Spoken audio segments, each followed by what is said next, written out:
You know that t-shirt you're wearing? Ever stop and really think about the story behind it? We just see the final product, right? The clean fabric hanging in a store. But every single thread has a long, really complex, and honestly often hidden journey.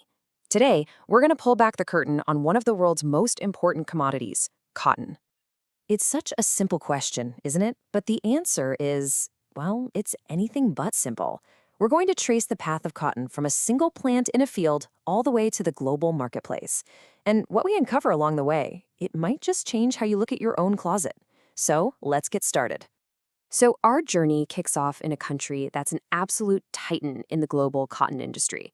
First up, we're heading to Pakistan to really understand the story that's woven into the very fabric of its economy and its culture.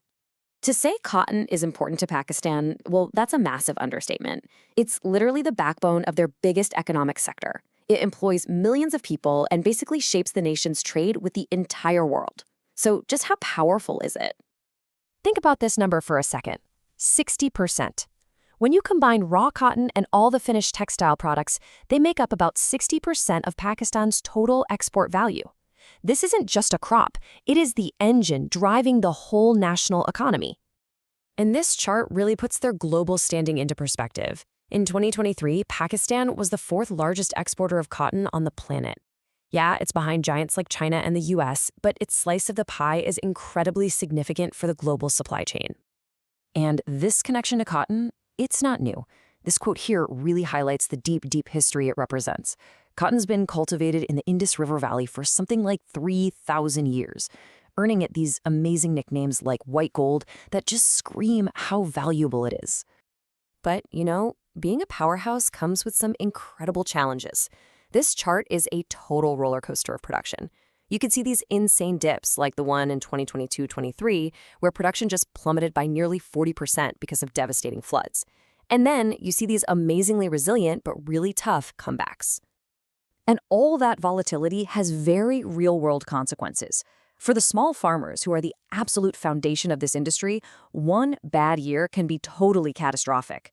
They're facing high costs, unpredictable harvests, and many are just forced to give up on cotton for more stable crops like sugarcane or maize. Okay, so now let's see how this whole thing builds from the farm level. We're going to map out the journey step by step to see how a raw plant becomes a finished product that's ready to be shipped around the world.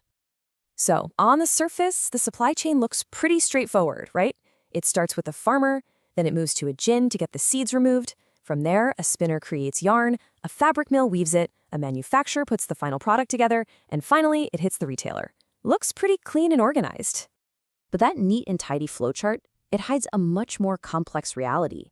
The huge majority of Pakistan's 1.5 million cotton farmers are working on really small plots of land. We're talking less than 5 hectares, and often without any modern machinery.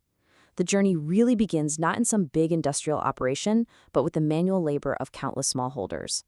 And this is where our story takes a really critical turn, because hidden within that complex supply chain, especially way back at the agricultural level, there is a serious and deeply concerning human cost.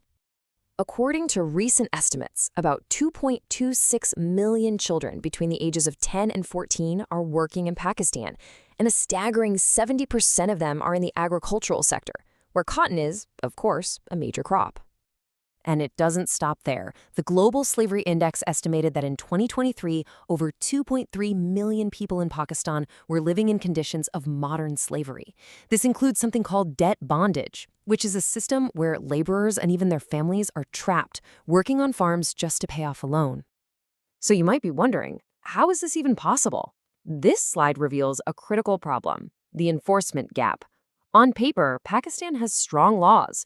It's ratified international conventions, it has its own laws against child and bonded labor, but out in the field, it's a completely different story. Labor inspections almost never happen at the farm level, and the local bodies who are supposed to enforce the laws just don't have the resources. It's a massive, systemic problem. It feels pretty overwhelming, right? But what if we could shine a light into the darkest corners of that supply chain? This brings us to a potential solution being pioneered by technology, the whole concept of traceability. So what is traceability? Well, Put simply, it's the ability to follow a product's path from its absolute origin, like the very farm where the cotton was picked, all the way to the store shelf. And the absolutely crucial part is collecting data at every single step, especially data on labor conditions.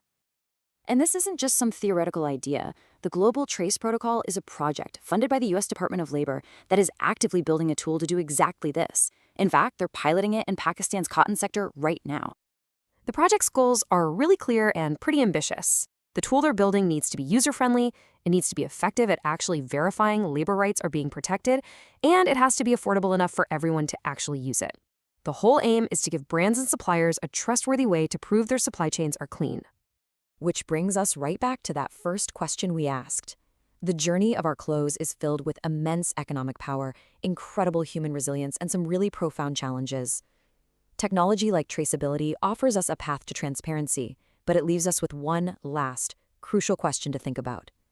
If we, as consumers, could know the full story behind our clothes, would that knowledge finally create the pressure needed to change the story for the millions of people who make them?